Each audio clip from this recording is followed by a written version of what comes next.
Have you ever found yourself scrolling endlessly, watching just one more episode, or putting off that big dream until tomorrow? We all do it. We tell ourselves we have plenty of time. But what if I told you that the most expensive thing you own isn't your car, your house, or that fancy gadget?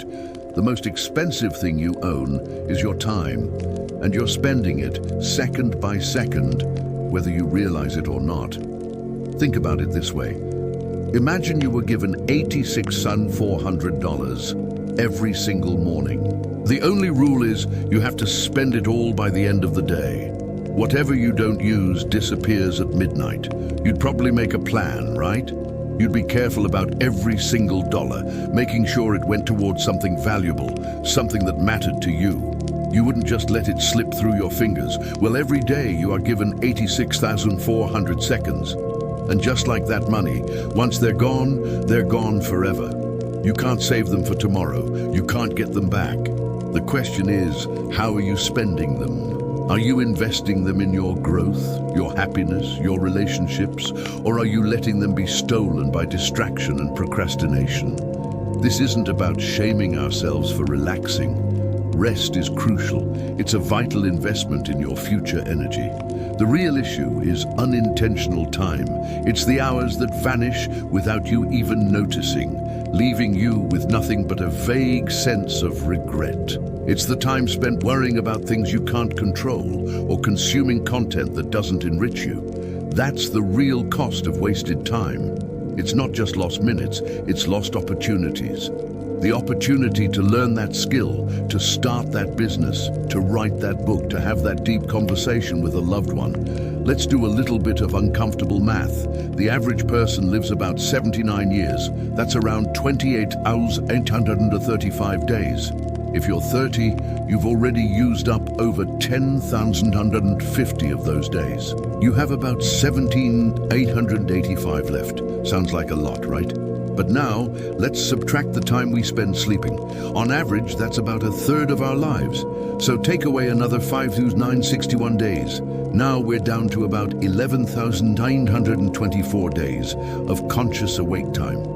But wait, there's more. We spend years in school, we spend a huge chunk of our lives working, commuting, doing chores, running errands.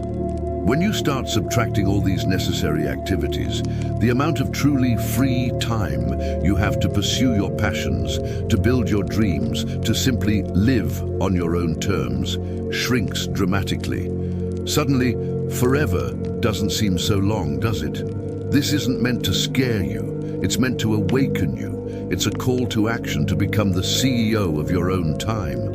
The moment you truly understand that your time is a finite, non-renewable resource is the moment you start living differently. You start saying no to things that don't align with your goals.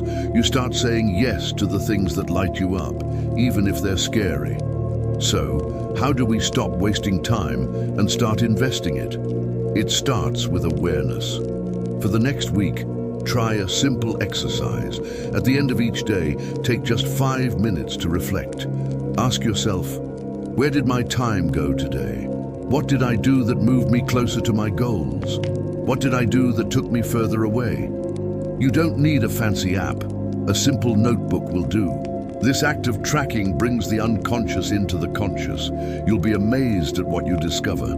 You might find that the 5 minutes on social media was actually an hour, or that the time you thought you didn't have was spent on low-value tasks. Once you have that awareness, you can start being intentional. This is where the magic happens.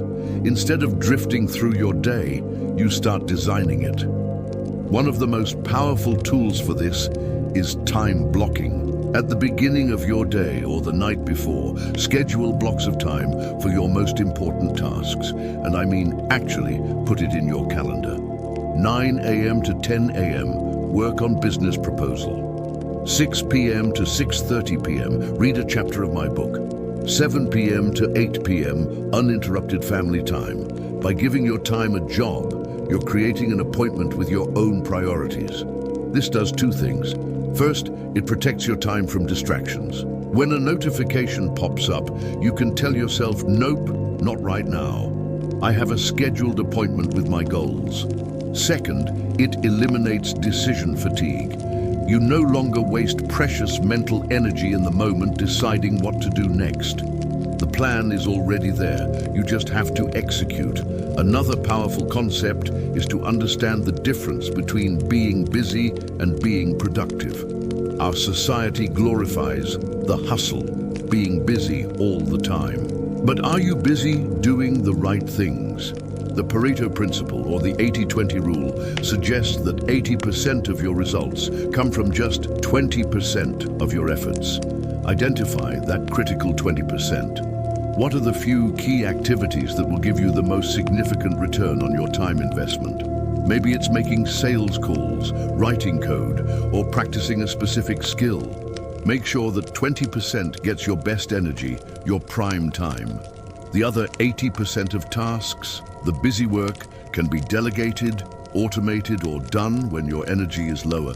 Stop trying to do everything. Start focusing on doing what matters. Think about the life you want to live. Really picture it. What does it look like? Who are you with? What are you doing? Now, work backward. What daily or weekly actions would lead you to that life? The journey to an extraordinary life is not one giant leap. It's a series of small, consistent, intentional steps taken day after day. It's choosing to read for 20 minutes instead of scrolling. It's choosing to go for a walk instead of watching another episode. It's choosing to work on your side project for an hour instead of complaining about your job. Each of these choices is a vote for the person you want to become. Each minute you invest in yourself is compounding, just like money in a savings account. At first, the returns seem small, almost unnoticeable, but over time, they grow exponentially. The book you read today gives you an idea for tomorrow. The workout you did today gives you the energy for next week. The hour you spent learning a skill today builds the foundation for a new career next year. The cost of wasted time isn't just about lost productivity. It's about the accumulation of regret. It's looking back 5, 10, or 20 years from now and thinking, if only I had started then. If only I had used my time more wisely. That feeling is far more painful than the temporary discomfort of discipline. So let's make a pact, right here, right now. Let us stop saying, I don't have time, and start saying, it's not a priority. That simple switch in language is incredibly powerful because it forces you to take ownership. When you say, I don't have time to exercise, what you're really saying is, my health is not a priority. When you say, I don't have time to read, you're saying, my personal growth is not a priority. It's harsh, but it's true. And it's this truth that will set you free to make better choices. Your time is your life, broken down into seconds. Don't let it slip away unnoticed. Become a fierce protector of your minutes and a strategic investor of your hours. Start today, not tomorrow, not next week. Start with the next hour. Decide what you will do with it that your future self will thank you for. Because the clock is always ticking, but the good news is you are the timekeeper. You decide how to spend every precious second. You don't have forever, and that is the most beautiful and motivating truth of all. Here's the truth most people never realize until it's too late. Time is not something you find, it's something you create. Every choice you make is a silent statement about what you value. Every yes to distraction is a no to your destiny. Every later is a quiet surrender of the life you could be living now. But here's the beauty in all of this. You don't need to change everything overnight. You just need to start valuing the moment you're in. Because this moment right now is life itself. Not yesterday, not tomorrow. This one. The power to shape your future doesn't come from hours. It comes from seconds of awareness and courage. So take a deep breath and make a decision. No more letting your days blur together. No more letting comfort steal your purpose. From this moment on, treat your time as sacred. Guard it, honor it, and spend it on what truly matters. Because one day, when you look back, you'll realize that the richest person isn't the one who had the most years. It's the one who used their time like it was gold. You don't own time, you live it.